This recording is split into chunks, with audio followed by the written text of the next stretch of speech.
So that's Beirut on Sunday. Each side getting in their last licks, it appears. Hezbollah launching heavy strikes against Israel in weeks with a barrage of more than 200 rockets. Reports indicate the two sides could be close to a ceasefire agreement. There are a lot of alerts going on the wires right now. We'll see what comes to pass. Maybe later today, maybe into tomorrow. General Keane, Fox News senior strategic analyst, chairman of the Institute for the Study of War. And General, good morning to you. Bear in mind that Hezbollah in Lebanon fired into Israel on the 8th of October a year ago. This after Hamas raided southern Israel out of Gaza. And they've been at it ever since. The idea would be this, however. Take Hezbollah and move them north of the Litani River.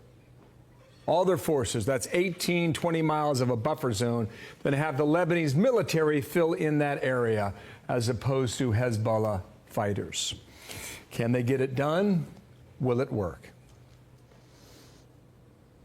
Well, we'll see. I think certainly this ceasefire and potential negotiation, we broke news on this on your show weeks ago when the Israelis were reaching out to deal with this. So our audience understands the objective here to the Israelis has always been limited. It's not what in Gaza, defeat Hamas and then destroy as many of the fighters as possible, which is still ongoing, but yet obviously winding down. Here, it's just that area you showed on the map is key terrain.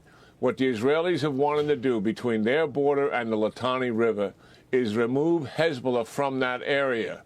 And they have essentially done that and destroyed all the infrastructure. Why? Because it's from that area, from the Litani River south to the border, that they've been firing into northern Israel, and 60,000 to 70,000 Israelis have displaced.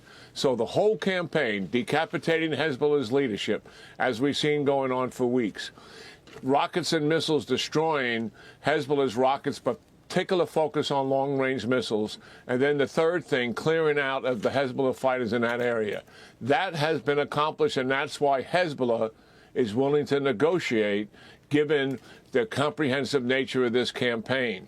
The real issue will be will the Israelis, as part of the agreement bill, if Hezbollah moves back in, they have the right to go and attack that area again to eliminate that threat. Israelis want that as a provision of the agreement because the UN resolution back in 2006 after that war had an agreement like we're talking about here. UN peacekeepers were going to enforce it in that area. That failed miserably. That's not going to happen here. Will the Lebanese army be able to do that? Israelis have huge suspicion about that. So that's why they want that provision. This is interesting, Bill. Iran has told Hezbollah, make the deal.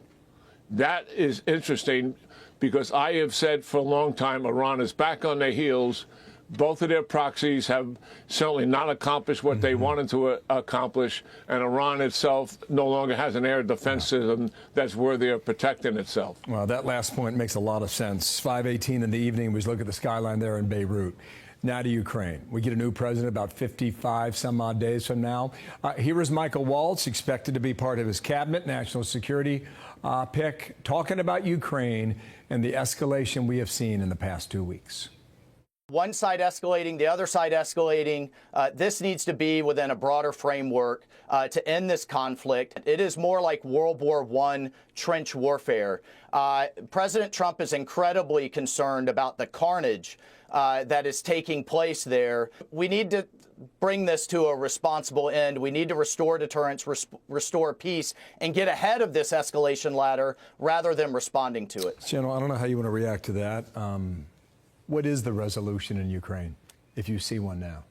Well, first of all, the only people that really want the war to continue is Putin and his ultranationalists. The Ukrainians didn't want war in 2014. They didn't want it in 22 when Russia invaded, and they don't want it now. 53% of Ukrainian people would like this war to end because of the incredible suffering that's taken place among that population. That's the reality of this. But what this has got to be about, I mean, we're not arbitrating a deal between a union and a corporation and try to have it come out neutral. We have to work a deal in favor of the Ukrainians. And I think President Trump knows this because to make the deal successful, we have to have some leverage. the use of ATACMS gives us leverage. Give the Ukrainians what they need to do to get as much leverage in going into the deal.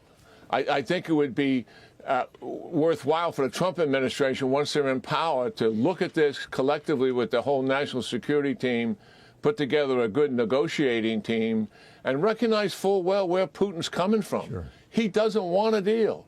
He believes he's going to win. He wants to topple the regime in Kyiv. It's not about Crimea and the Donbass region where the operation's going on. This is about toppling the government so he can take control. That has been his motivation. He will never give up that aspiration. Even if there is a deal, Bill, he will violate it because he's violated every ceasefire in Ukraine previously and in Syria. And his aspiration, then he'll play the long game to take Ukraine eventually. So that's who we're dealing with. And we got to force him into a deal where we have some leverage over him. Thank you, General. Could be the front lines for Cold War 2.0. Thank you, sir. We'll speak during the week. Jack Keane, thank you for coming on today. Appreciate it. I'm Steve Doocy. I'm Brian Kilmeade. And I'm Ainsley Earhart. And click here to subscribe to the Fox News YouTube page to catch our hottest interviews and most compelling analysis.